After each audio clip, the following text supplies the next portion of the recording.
Today I want to talk about the reaction that I had when we found out that each of our girls were autistic. Now, for anyone who's new here, we have 3 daughters and all 3 of our daughters are autistic. We found out first about our 9-year-old when she was 3, and then our youngest daughter was diagnosed when she was 18 months old. She is now 3. Our oldest daughter was actually diagnosed this year. She is 11 and she was diagnosed when she was 11. And the reaction that I had to each diagnosis has definitely changed over the years, and that is what I want to talk about today.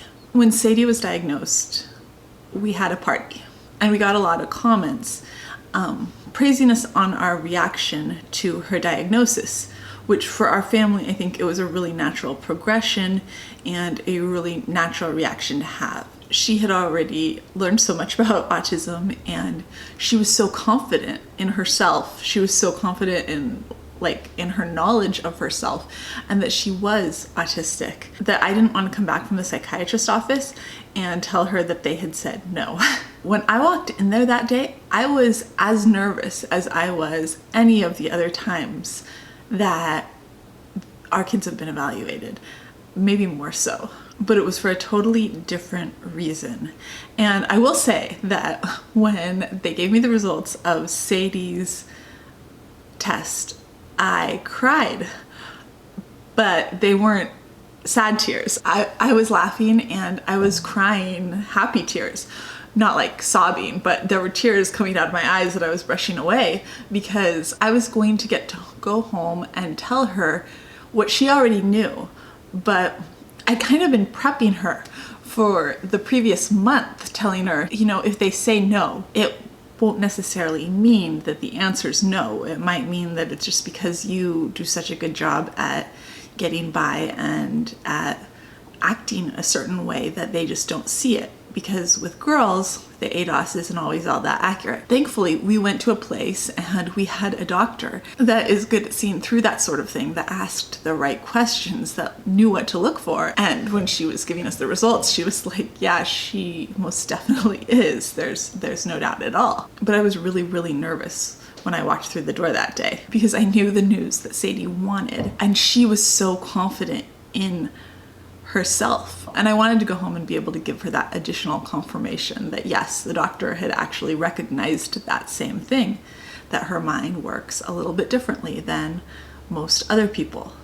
And so I was able to do that. And that was why it was such a happy moment for our family. Sadie's already reached that point in her life where she's aware that her mind doesn't necessarily work like everybody else's. And she's pretty passionately okay with that. Okay was probably an understatement, but she personally had come to me and asked for that little extra confirmation, and I really wanted her to be able to have that since she had actually asked for it herself. When your child has a diagnosis, you hear a lot about labels and people who are against labels and who say we shouldn't give labels, but the world gives people labels. They give us labels like weird, snobby, lazy, cold, and shy. I mean, there's just a lot of labels that are out there. Finding a label that you're actually proud of, that fits, that actually correctly defines who you feel like you are in some way, that points you in the way of people you can relate to, can be a really powerful thing. Because I know that some people had wondered about our reaction and our happiness when Sadie actually got that diagnosis. That's why we're happy. Moving on.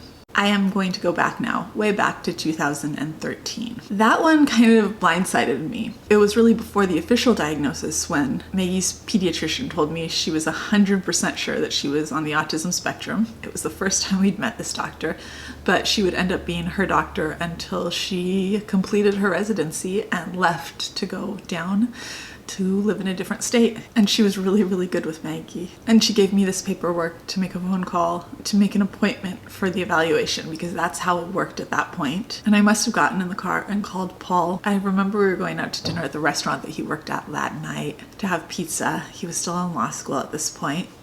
And I think I went upstairs and I cried when we got home before we left for dinner for like 2 minutes looking at this paper that Maggie had drawn all over. I could hardly even see the phone number anymore on it. I felt so overwhelmed and I felt like I didn't know anything.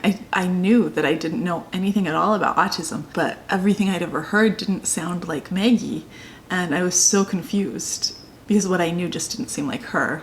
And then I got up, and that was pretty much the extent of my crying. I walked out, we went to dinner.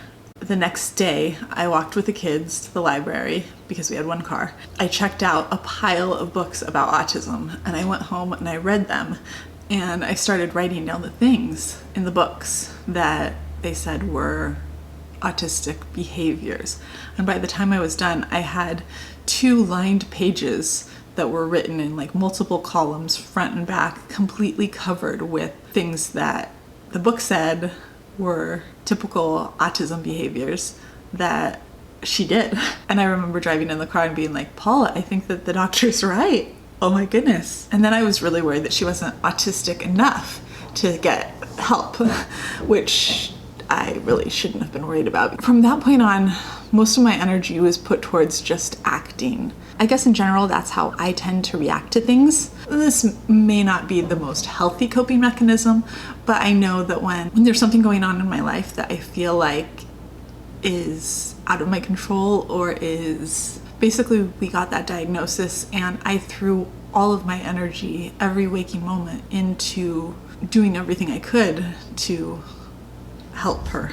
And I did get sucked up into some of the woo cure type stuff, the Defeat Autism Now stuff. Thankfully, I only got sucked up into like giving different vitamins to her. Thankfully, I did look at the other stuff that was like scary cures and thought, no, that's crazy. I'm not doing that to my child. I was not about to try the chelation therapy stuff or the bleach, chlorine, whatever people want to call it stuff. That was just no. We did try gluten-free, casein-free, and I've made a couple videos on our experience with that. We don't do that anymore. We did it for 2 years strictly. Everyone always asked if we did it strictly since it didn't work, and yes, we did it religiously strictly because we also had kids with food allergies, so it was very important that we do it strictly. She was still autistic. It annoys me so much when people ask if I did it right. But I definitely don't feel like I had accepted her diagnosis. And I think a lot of that was still, we were really just struggling with communication, and we were all still frustrating trying to communicate with each other. And I think part of that was also just being a preschooler is hard, but being a preschooler who doesn't have a clear way to communicate with their parents is 100 times harder for everyone, especially when you're a strong-willed preschooler, and Maggie has always been strong-willed. So my reaction to Sadie's diagnosis was happy tears, and my reaction to Maggie's diagnosis was also tears, but probably the kind more people imagine when they picture a parent getting an autism diagnosis. And really, those tears were because I just had no idea. I didn't know what it meant. And I didn't know what life was going to be like, but I definitely didn't picture it being like it is now. And so that brings me to Tessie.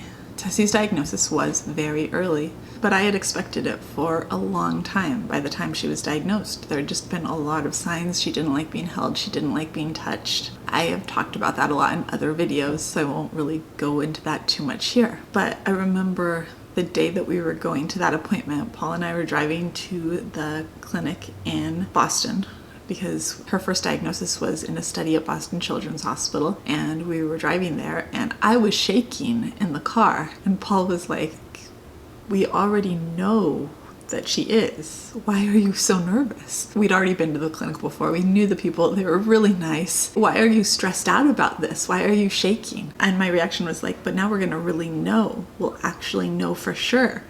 And he was like, we already do know. And it wasn't that I thought that it was a bad thing, because I had known for such a long time, and I knew Maggie and I knew so much more. We had so much more experience, but I was just so nervous about actually really knowing for sure. And I think a large part of that was because Maggie's toddler and preschool years had been so rough, and we had such a hard time communicating with her. I was still kind of worried about going through that with Tessie. I imagined it would be as hard for Tessie as it had been for Maggie. I just kind of wanted to fast forward to when she was 5 or 6, and I figured things would start to click into place then for her too. And so we got the diagnosis, and it was kind of like, and it was a relief when we got it.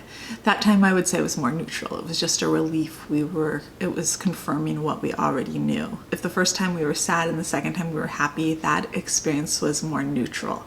It was just knowing, and now we're going to be able to get her more help. Hopefully we'll be able to get her more speech, more OT, and here we go. But I had been wrong about one major thing, and that was that Tessie was growing up in a home that already knew and had a lot more experience with different nonverbal ways of communicating. And I think also maybe she's strong-willed, but she seems to innately have the best self-regulating skills that I've seen. She obviously has major sensory issues, but she just knows how to meet them. She has all these little stims, and she's just going to be over there spinning or moving her hands in front of the light or doing some little thing that helps her regulate herself. And she gets a lot of positive reinforcement for that too, because she always looks so cute when she's doing it. So those early concerns that I had were completely and totally wrong, because she's a different kid and because our home is different too.